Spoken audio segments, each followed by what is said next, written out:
వ్యతిరేకంగా కుట్ర పన్ని అన్ని రాజకీయ పార్టీలు ఒకటై ఎస్సీ రిజర్వేషన్ సబ్ క్లాసిఫికేషన్ పేరుతో మాల సామాజిక వర్గాన్ని టార్గెట్ చేసి తొక్కేస్తున్నటువంటి ఈ టైంలో దేశవ్యాప్తంగా మన తెలుగు రాష్ట్రాలు బేస్ చేసుకుని దేశవ్యాప్తంగా ఉద్యమం నడుస్తూ ఉంది కాబట్టి విశాఖపట్నం విలేకరుల సోదరులందరికీ కూడా నేను విజ్ఞప్తి చేసేదా ఉంటాయి.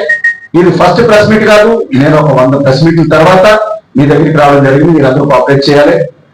అలాగే ఈ ఉద్యమాన్ని మరి వచ్చే నెల సెప్టెంబర్ 1st వీక్ నుంచి మరి దేశవ్యాప్తంగా ధర్నాలు, రాస్తారోకోలు, శాంతియుతమైనటువంటి ప్రజాస్వామ్యంతో పోరాటానికి మరి నాంది పలకడం జరిగింది. మిత్రులారా, మీరు అందరూ కోఆపరేట్ చేయాలని కోరుకుంటూ నెక్స్ట్ తెలుగు రాష్ట్రాల్లో ఉన్నటువంటి మాల సోదరులారా, బంధువులారా, ఎస్సీ రిజర్వేషన్ వర్గీకరణ పేరుతో మాల సామాజిక వర్గాన్ని అన్ని రాజకీయ పార్టీలు టార్గెట్ చేసి తొక్కేస్తా ఉన్నాయి. మిత్రులారా, రాజకీయ పార్టీలకు అమ్ముడుకుపోయినటువంటి దద్దమ్మల చేతగాని సన్నాసులు మన సామాజిక వర్గానికి చెందినటువంటి ప్రజాప్రతినిధులు అందరూ కూడా సెల్ఫిష్ గేమ్స్ కోసం, స్వార్థ రాజకీయ ప్రయోజనాల కోసం కనీసం నోరు తెరవడం లేదు. మిత్రులారా, ఎవరు మాట్లాడట్లేదు.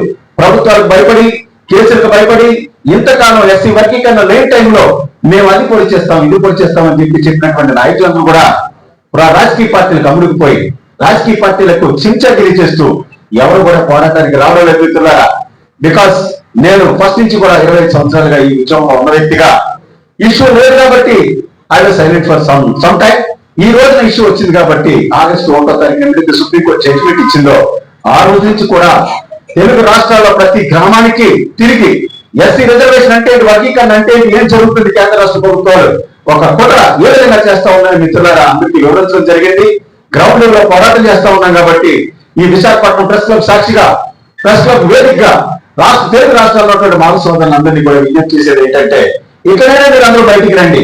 ఎక్కడైనా మీరంతా బయటకు వచ్చి ప్రభుత్వాలకు వ్యతిరేకంగా, డెమోక్రటిక్ గా, శాంతియుతంగా, మరి ప్రజాస్వామ్యంగా పోరాటం చేయడానికి సిద్ధం కావాలి. మిత్రులారా, ఎస్సీ వర్గీకరణ చట్టాలు చేశారు కదా, చంద్రబాబు నాయుడు, రేవంత్ రెడ్డి వర్గీకరణ చట్టాలు చేశారు కదా, ఇక చేసేది ఏముందని అనుకోకండి. మిత్రులారా, people are supreme in democracy. ప్రజాస్వామ్యంలో ప్రజలే సుప్రీం. వాళ్ళు చేసినటువంటి చట్టాలేమి మరి భగవద్గీత కానీ, అలాగే బైబిల్ కానీ, ఖురాన్ కానీ కాదు మిత్రులారా మార్చలేకపోవడానికి. ప్రజలు తలుచుకుంటే, ప్రజాస్వామ్య పద్ధతిలో పోరాటం చేస్తే, మనమంతా యునైటెడ్ గా మన ఐక్యత ఏంటో తెలియజేస్తే ఎప్పటికైనా సరే ఆ చట్టాలను వెనక్కి తీసుకునేటటువంటి పరిస్థితి ఉంటుంది. మిత్రులారా, ఎస్సీ రిజర్వేషన్ పేరుతో మనకి ఇచ్చేటటువంటిది జస్ట్ పీనట్స్. మొదలు నలుగురికే బెనిఫిట్ జరుగుతా ఉంది. మిత్రులారా, అంటే ఈనాటికి కూడా ఎస్సీ లిస్ట్ లో ఉన్నటువంటి ప్రజలందరూ కూడా 96% బాటమ్ లెవెల్ లోనే సార్. అక్కడే పల్లెటూరులో, పేదరికంలో, మన అలాగే క్యాస్ట్ డిస్క్రిమినేషన్ పేరుతో నలిగిపోతా ఉన్నారు. మిత్రులారా, 96% పేదలు ఈనాటికి అలాగే ఉన్నారు. మనకి ఇచ్చేటటువంటి కేవలం రిజర్వేషన్ వాళ్ళ బెనిఫిట్ నలుగురికే జరుగుతూ ఉంది. అయితే ఈ నలుగురికి ఇచ్చేటటువంటి ఈ సీట్లను తెలుగు రాష్ట్రాల్లో మన చంద్రబాబు నాయుడు, రేవంత్ రెడ్డి ఎస్సీ లిస్ట్ లో ఉన్నటువంటి 59 కులాలకు సమంగా పంచుతాడట. మోడీ గారు అయితే దేశవ్యాప్తమైనటువంటి 11 మంది ఎస్సీ కులాలకు ఈ 4 మరి ఇచ్చేటటువంటి సీట్లను సమంగా పంచుతారట. మిత్రులారా, ఇదే సబ్ క్లాసిఫिकेशन बायोबन सुनिए।